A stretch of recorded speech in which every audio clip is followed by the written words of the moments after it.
Hi, everybody. Welcome to Culture Train. I'm Josh. I'm Ben. And we're on the Culture Train. All aboard. Don't step too fast, or you might look out, watch your step. Trip and hit your shin And then on knowledge.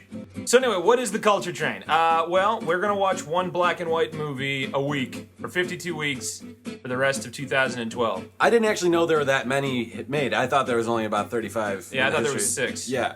So it kind of worked out great that there was actually 52 plus. Yeah, I mean, for this we're going to project. have a lot of runoff. So if you need any black and white movies, we have a whole bunch just sitting here, not being used. Make it rain black and white. Yep. So, and then we're going to review them as best we can in this podcast, and you're going to listen and probably sip some brandy and smoke your pipe and button up your smoking jacket and ask your girl to leave for the night because it's just privacy us. night. It's just us. So cuddle up to the Culture Wrap Train. yourselves in our voices.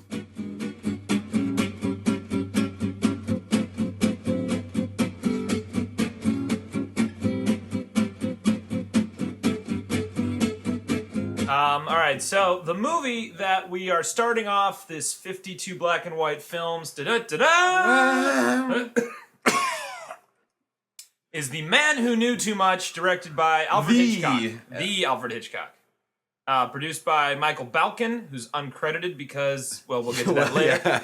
It was written by Charles Bennett, D.W. Wyndham Lewis, Edward Greenwood, and A.R. Rawlinson. Who would later go on to write Weekend at Bernie's. It was released December of 1934 in the United Kingdom and released March 22nd, 1935 in the U.S. It's 75 minutes long and it was filmed in Britain. It's considered the best of Alfred Hitchcock's British period, which sounds gross, but is actually It's a cultural thing. It's a legitimate thing. Hitchcock remade the film later on in 1956 for Paramount Pictures with Jimmy Stewart and Doris Day, and this is the only film he ever remade. His only do-over, they like to call it.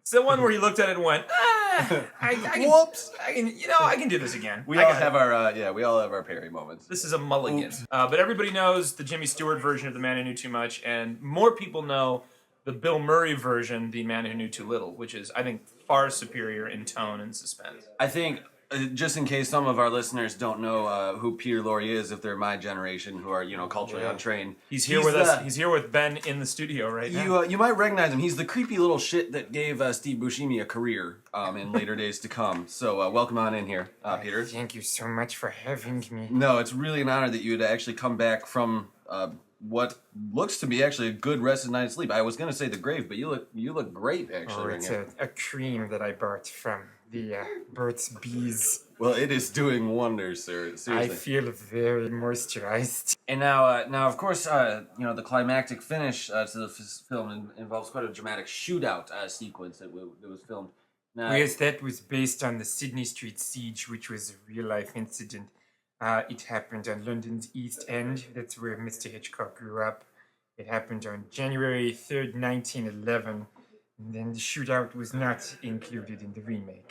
I see. Okay, what was that an okay decision in your mind? I didn't mind either way. I see. Thank you. I just did my job and left. You seem to deliver a dedicated performance, regardless of. I like to get into the mind of the people I'm playing. Thank you, sir. You just happen to be resting your hand on my leg there. Thank you. Does it make you nervous? It does. A little bit, yes. Okay, good. Now, of course, there's another striking moment. The scene that involves the murder that's to take place in the assassination. Yes, of course, in Royal Albert Hall. Excuse me. Now, was that popular music of the day? No, that scene actually, Hitchcock hired an Australian composer named Arthur Benjamin to write a piece of music especially for that scene. The song is called Storm Clouds, and it is used in both the 34 film and the 56 remake film. I see. Okay, great. Interesting bit of trivia. Yes. Alfred Hitchcock always makes a cameo in his movies. Of course, yes. His cameo appears 33 minutes into the film. He is crossing the street from right to left in a black trench coat before they enter the chapel. He's the one that's bald, I believe. And British. But I have to leave. Thank you for having me. Yes, thank you so much for taking your time here, Mr. God, was that Peter Lorre? What was he doing here? Just doing an interview or something. Yeah. So Ben, what did you? I guess my immediate feeling about this film was I'm going to like this. It's directed by Alfred Hitchcock. It's a classic. He did great movies. It's gonna be awesome, cool thriller. And then I suppose also probably because this was to be the first film in our series, I had a great amount of anticipation and excitement built up. And then, of course, following our natural trend of events, generally of our friendship, it was a slight disappointment. I understand. A lot of regrets and. Well, I mean, it was a movie. It happened. There was a lot of stuff that went on. It's very dated. So yeah. So like watching this movie, I was literally sitting there going, "Wow, I have no idea what anyone's talking about." I had a very difficult time distinguishing between characters because they all seem to be wearing a black suit. Everybody in this movie is wearing a suit. Yeah, so, and then it's all generally black or white. Very difficult to distinguish between the two. But as far as I could tell, there were this British couple. They were on vacation in Switzerland. Yeah. And then their daughter gets kidnapped by Peter Lorre. And then they have to go and find out why. And it turns out that Peter Lorre is leading this group of old ladies who meet in the basement of a church. Kind of like a knitting circle sort of thing, but with a violent edge. Right. Instead of knitting, they plan to assassinate an ambassador of a European country. Which actually leads up to one of the greatest moments, not of just this film, but of any film I've ever seen. Which is funny, because we're ripping on this movie like it's terrible. It's not terrible.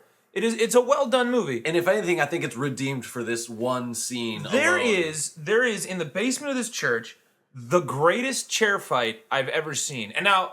I've seen my fair share. I'm a weekend connoisseur of, good chair fights, Ben's actually, in the Midwest, he's considered one of the foremost experts on chair fights. I'm going pro fairly soon, so it's a big step. The sequence, though, is literally 5 minutes long. Mm-hmm. And by chair fight, we don't mean that there are, like, a guy gets into a fight and then throws a chair and then they start fighting. They just fight with chairs. It's their sole implement of pain. And at one point, some guy's got a guy by his collar, and instead of punching him, he just smashes a chair on his head. He takes the extra step out of the way to go, that extra mile of hurt. So I think our friend Dan, who watched the movie with us, coined the phrase "a snow fight with chairs." Mm-hmm. And I think that's the best way of describing what we were watching. It's just, a flurry that would normally be fun and happy, but instead, little old women are getting chased away by chairs being thrown at them. But then, after these guys had like 12 chairs smashed on his face, right. He gets like rubbed on the nose by one of the bad guys, and then just gets knocked out. Railed, pretty hard on the back. I mean, he gets, just destroyed from behind with this chair, and then he holds his nose and... Well, no, because like he keeps getting hit by the chairs, and then... This guy grabs him up by the edge of the what is the? I'm Jewish in a church. What's the thing? I'm atheist, so we're kind of watch the movie. You'll know what we're talking about. Okay, so that is our first episode of the Culture Train. The first stop, if you will. I'm gonna try as many train times as possible. It's gonna get absurd. I want you to never stop. Okay. Come back next week. We're gonna have another movie. We're gonna work out. We're gonna stretch. We're gonna be ready for this one because this one was pretty rough, pretty hard, pretty fast, pretty straight at us. Josh is giving free back rubs. See you next week. Oh yeah. Thank you guys, and see you next week. Back rubs.